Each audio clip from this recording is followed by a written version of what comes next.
Hi. I got kicked out of a band for being too dramatic. So today, I'm gonna go over that for you and hopefully help you avoid a similar headache in the future. First, I guess you need to know a little about me. I'm a 29-year-old Australian living in a small city in Canada in Saskatchewan.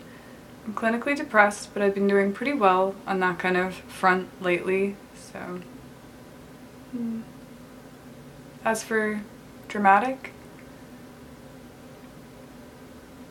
Yeah, I guess you could call it that. But let's get a timeline going. So, I actually used to be a photographer. I know, right? Like everyone is at some point in their 20s. So I used to do event photography, and when I tried to make the switch from event photography to band photography, the band was my first client, I guess. I put the word out that I was trying to make the jump, and I offered to do a shoot for free, and they were really into that. So that's how I really met them as a group. I had a piano in my house when they came over for the shoot, and they asked me to play something, so I did. And then we did the shoot, they went home, I edited the pictures, sent them off, didn't hear back from them for a very, very long time, didn't hear from them for ages, until randomly one day I get a message, and it's from one of the members of the band, and they're asking me if I want to go on tour with them. So I tried to say no. I tried very hard to say no. I didn't think that I could actually handle it. I didn't think that... I only played for fun at this point, and I still pretty much only play for fun, but now I'm being a little bit more serious when it comes to music, and I am writing some original stuff, but we'll get to that in a minute.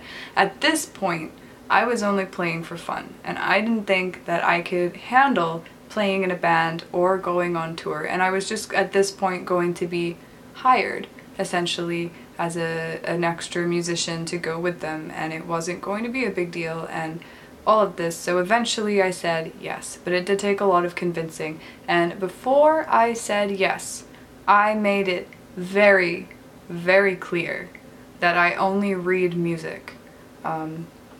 They would have to like give me the music somehow written down in the universal language of music so that I could actually read it and play it. But I can play anything.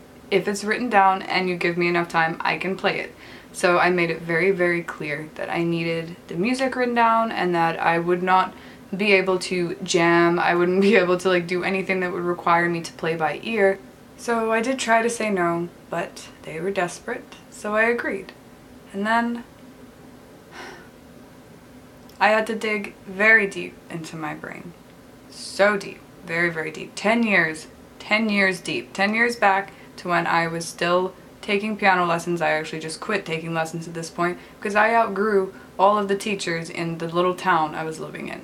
So I had to go back to that kind of time period to remember all of the stuff that I needed in order to do everything that I had to do for the band.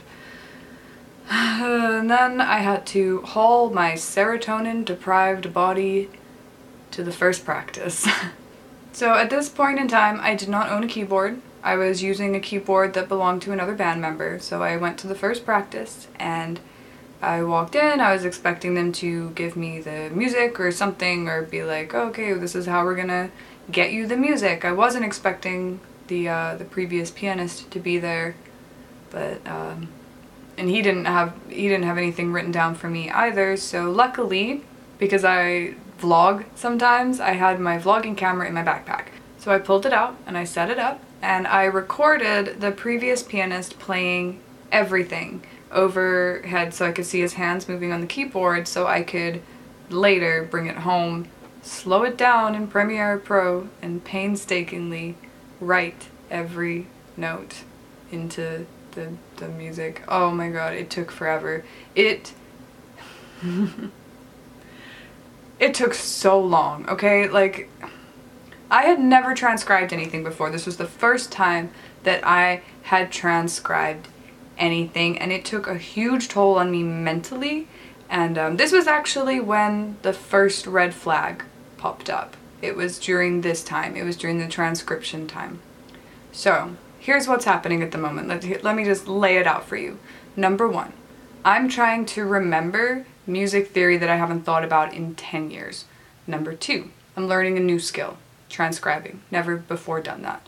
Number 3, I had to cut back dramatically on my YouTube uploads because I did not have the time, and YouTube was so important to me. It still is, but like at this time I lived, breathed YouTube. Was just like, I think I had like 30 subscribers. I was just like so obsessed with YouTube. I just had to like, just every day I was just like, yeah, what video can I make today? What am I gonna film today? And then because of all this transcription stuff, I became so like unmotivated to do it because I didn't have any time to do it, first of all, and then when I did have time, I was just tired.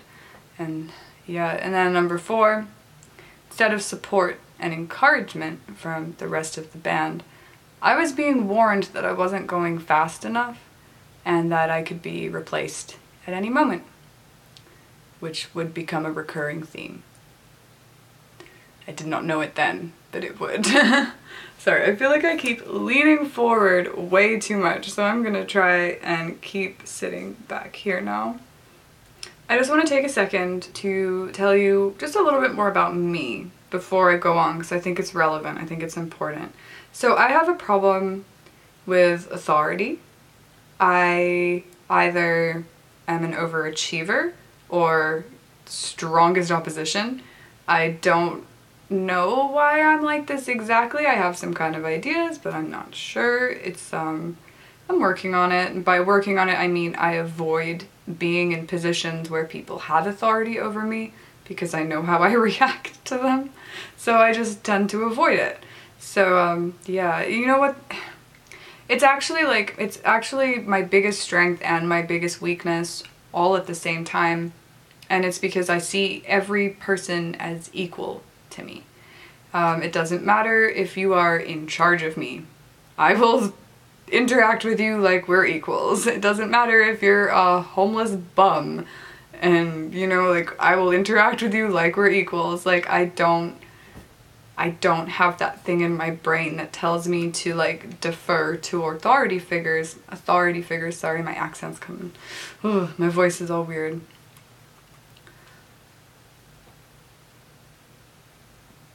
Yeah, I don't know. No one can be in charge of me. I don't like to be in charge of anyone else. Everyone's the same to me. I have trouble. If you're ever in a position where you have authority over me, I probably won't recognize it. I don't see it as a bad thing. I can understand how it would be annoying to some people, especially those who maybe do have authority over me. But as I said, I just limit my interactions like that because I know how I deal with them, and it's not well, basically. So then if you add in, I also have these like impossibly, when I say impossibly I mean it, like actually like impossibly high standards for myself and for the people that I care about. So like the people that I've spent enough time with that I've decided, oh yeah, I like this person, I want to spend more time with them, I want them in my social circle, I want them around me more. I'm mean. Like, oh, I need to work on this, and I am working on it. Straight up, sometimes it just comes out mean. And like, it's not, I don't intend it to be that way, it's just I'm just holding you to the same standard I hold myself to. And a lot of the things where this comes out, like what I'm going to talk about today, it's a non-issue, because in this situation it doesn't matter how I am, like that I have these kind of issues with my personality. I could be any person and this is still a problem. What happened? And I'm gonna get into it. So let's fast forward. Tour happens. If you want to see Tour, there is a vlog series on it. Watch it if you don't. Watch it if you want to. Don't. I don't care. I honestly do not care anymore. So like, yeah, I'm not gonna private that. Maybe, who knows? We'll see. But yeah, over Tour, the first little red flag that popped up there, well, it became enough for a parade, and yes. I will spare the details, but there is one that I have to share because it is relevant to this story, and it has a lot to do with the very ending of this story. So this thing it kept happening, and not just on tour, but I really noticed it on tour first, and then it kept happening after tour, and I'm not gonna go into the details, but I will tell you enough so that you have context. So, we would turn up to venues, and the owners would like come up to me and ask me some weird questions regarding emails they had received, and this happened several occasions. Yeah, they would always be asking about things that they had been promised in emails, and I would have no idea of A, who they had been talking to, although I had some kind of idea, or B, what the heck they were talking about, because like, I don't know, 100 people? I never promised you 100 people. Who promised you 100 people? We don't know 100 people. Like, you know, things like that, just dumb, not dumb, see that? This is why I don't want to get into the details, because, you know, we could just go on forever, so. This happened on more than one occasion where I would turn up at we would turn up at a venue, and somebody that worked there or owned it would come up and be like, so where's this thing? And I would have to be like, I don't know, I'm sorry. And like that happened more than once, more than twice, more than thrice. So that was the main problem, really. It's after tour, I was asked to become an official member of the band, and one of the members, the one who asked me first, didn't want me involved in writing music, and then the other one didn't want me involved unless I was helping with writing music. I don't remember if I told you, but at the start of this, I had no interest, absolutely no interest in writing music. I was interested in playing music, for sure. I was very interested in like backing somebody up, like as they sing and everything. I still am quite interested in that. But at this stage, I had no interest at all in learning how to play by ear, in writing my own music and learning that kind of music theory. I didn't care about any of that at the start. By this stage, however, after tour, I was like really, really into it. I had already started planning out how I was going to learn writing music, you know, where I was going to start with theory. I had already decided I wanted to write a country album that was kind of like Hank III. Still sort of want to do that, by the way, but I just can't find the musicians to work with, so I changed my mind and I'm gonna be making some other stuff. Just keep an eye out. We're good. Country, yes. You heard that correctly. My name is Arienette, and sometimes I listen to country music. Not pop country. I only listen to like country, like folk country, like Hank III, that one Conor Oberst album, singing about Satan and trucks. Sign me up, man. Sorry, tangent. This is why I scripted. This is why I wrote myself a script. I've also gone off the script, by the way. I wrote this nice script and I've gone off it, but I'm still remaining focused. I'm trying. What was that sound? That was so weird. Okay. Back on track. See, I'm trying to distract myself because I don't want to finish the story because I don't want to talk about this. Like, that's the thing. I don't want to talk about it. But I owe you an explanation. But yeah, I was, my mindset, my opinion on songwriting had changed dramatically. It's my new favorite word at this point. And I was very, very interested in actually learning how to write music and joining in on the songwriting, and like I thought that would be so cool. I just thought it would be super cool. So almost immediately after they asked me to be an official member, the requests for money started. It got really bad. Like at the start, we were supposed to be splitting everything 3 ways, which sounded good. But we ended up splitting most things 2 ways because one of the members never had any money, never had a job. Yeah, so that was fun. And then this is the breaking point. This was a breaking point. We went on a mini tour. It was supposed to be much longer, but you know, money.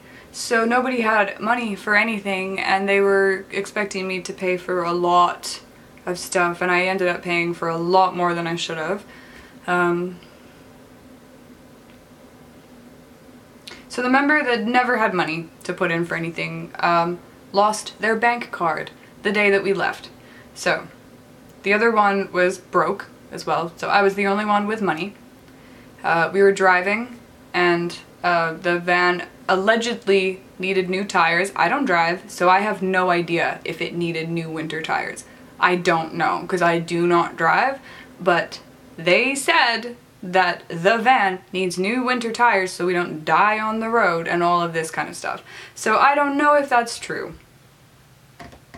You tell me. I don't know cars. I'm not a car person. So that was about $700, and guess who fronted it? You're right, it's me. So the van actually belongs to the member that never has any money. And, you know, this should have been their responsibility, but no. It wasn't. It was mine. For some reason, my responsibility. Me, who paid for all of the hotels for that tour. Yeah, it was about $500 in accommodations, and then, like, no, I can't. I don't want to get in. I hate talking about money because I feel like it's so tacky and stuff, but like I can't, you know. And from this whole thing, I just think it's really tacky to talk about money. Sorry if there's cuts. Sorry about all the jump cuts and everything, but like I'm just trying to not put in too many personal details, and you know, try not to like say anything like gendered, because then you'll know who I'm talking about. And so yeah, they still owe me about $500, which I doubt that I will see. But we'll wait. Maybe they'll surprise me. Maybe they'll pay back their debt, but I doubt it. So I'm not proud of it.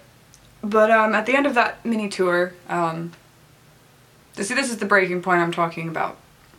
I ended up screaming at that, like literally screaming top of my lungs, like screaming at that member of the band. F you, F you, F you, F you, F you, F you, F you. Basically, I think that, I'm paraphrasing, but I think that was the gist of it. I ended up screaming that at this other person in a closed vehicle in the parking lot of the hotel that I had paid for. And yeah. They were being belligerent and saying things they couldn't take back, which of course they don't remember now, because why would they? You never remember anything, do you? Because you're just... Stop, let's not say things we regret now. I regret nothing. It was really satisfying to yell that, and yeah. And you know, I'm from the world where adults can talk to each other in whatever manner they want.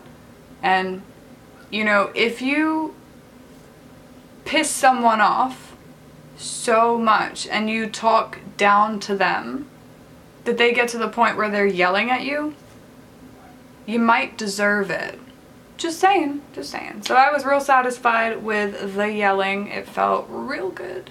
The hysterical crying afterwards, not so good, because I am a big baby and I don't like making people sad. I don't like making people angry. I don't like upsetting people, so I do tend to cry hysterically afterwards. But yeah, only moderately embarrassing. I've definitely done more embarrassing stuff, so like that was, you know, whatever. Honestly, I thought they were gonna kick me out. I thought they were gonna kick me out after that fiasco. I thought, I'm done, that's it, and I felt pretty good about it. I actually spent the ride home writing terribly angry song lyrics about them, so I still have them. I still have those, I still have like some good like little chorus parts that I think I want to use from that trip. I totally thought they would kick me out after the yelling, and they didn't. And that's so weird, because I thought for sure they would, because that member hates direct confrontation, definitely prefers to bitch behind your back. And I know this because they're half deaf and they don't know how loud they are, and I've had to politely pretend I can't hear them bitching about me multiple times. So this is why I'm not very upset about this. Like, this is why, if you're like confused as to why I'm not crying, because like I have previous videos about the band, like it's one in particular where I did cry about it because I was just very hurt, very upset by the actions of one particular member. And you may be wondering, Arienette, why aren't you crying now? Because I'm so over it. Because I've been dealing with their toxicity since I joined, and honestly, Honestly, I'm so relieved because I wasn't going to quit because I feel like I owed them way too much. And I did a podcast and I actually talked about this in the podcast, but I talked about it in a lovey-dovey way because I was still like in the band, but now I'm not. So like I can tell you, like I wasn't gonna leave. We had so many issues, but the thing about me is that I ain't no quitter. I'm a big girl, and I was raised by a covert narcissist. So, come at me. Literally, what are you gonna do that hasn't been done to me before? You can't. You can't hurt me the way you hurt other people. So like, I don't know. I enjoy narcissists. It's probably because I'm a part-time one.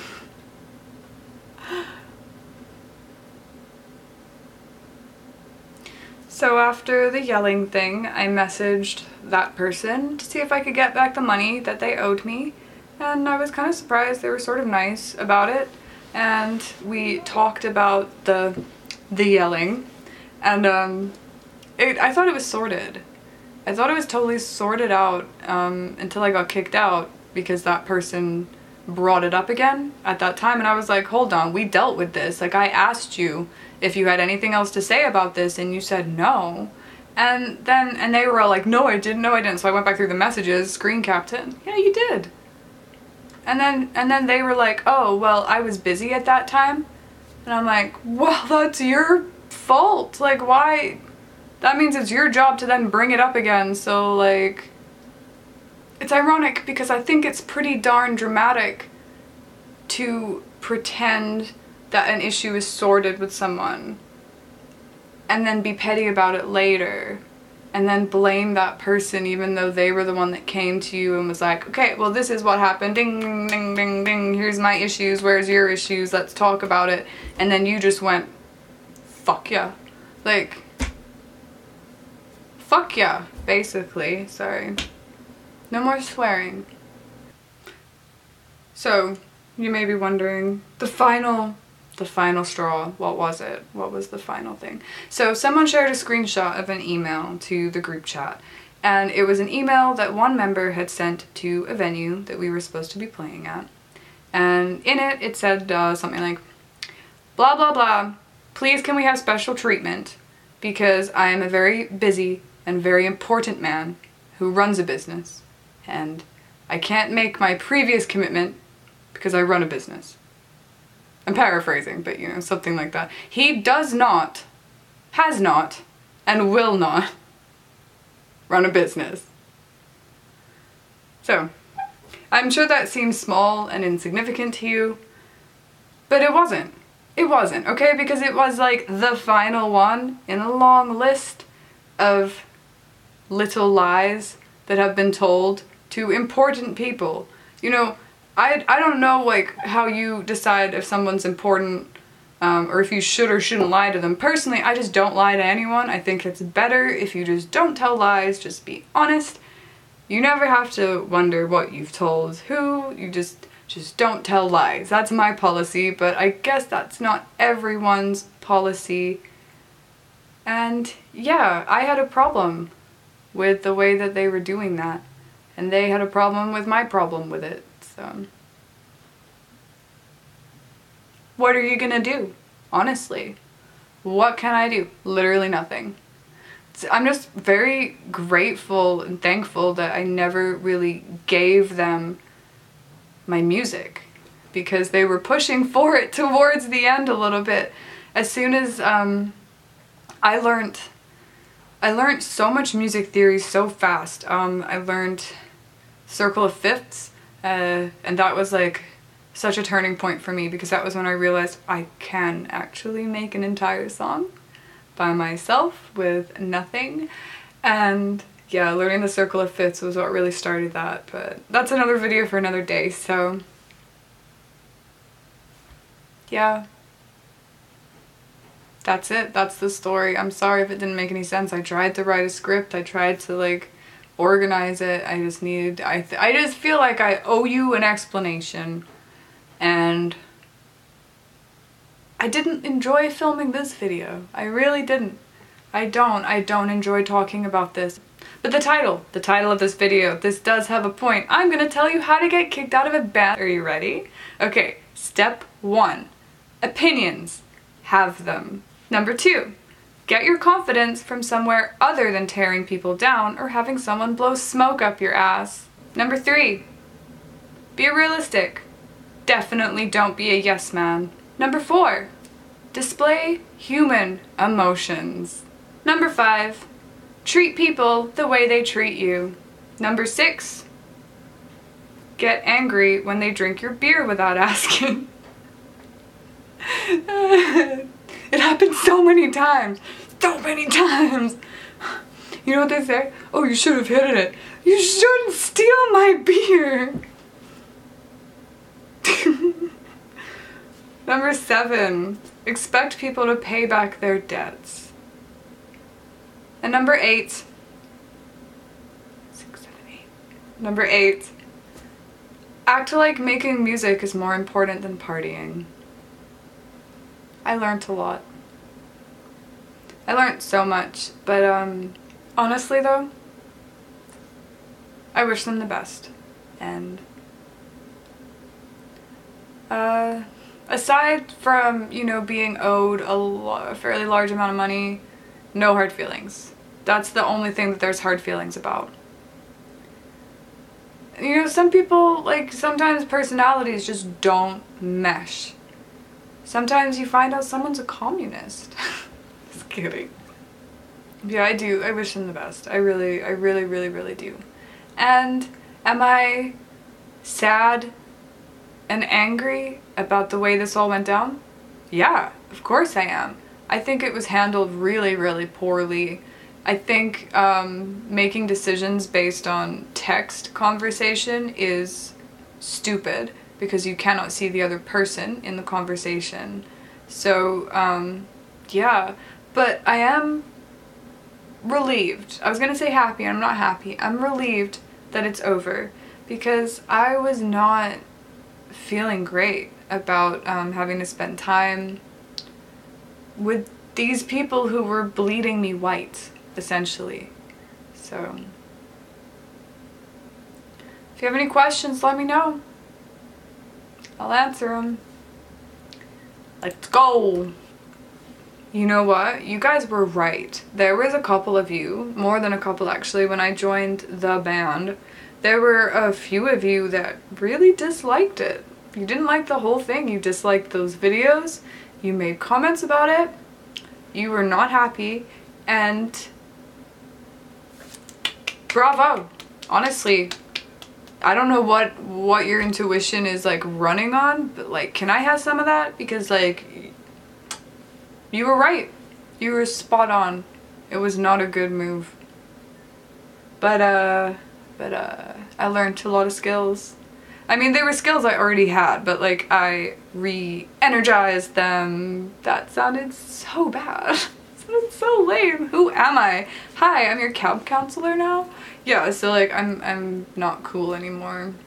I'm not in a band. Oh, I thought yeah, I wish them the best. I do honestly like the music. I like the vocal, even though Carrie's chat really tore it apart that time. I still have that clip actually. I'm gonna save it forever. It's a memento. I'm gonna save that clip forever of Gary's chat just roasting the absolute piss out of them. I love you guys. I'm sorry that I let the band take up so much of my attention, but I honestly thought it was a good thing. I honestly thought I was moving in the right direction, and I thought,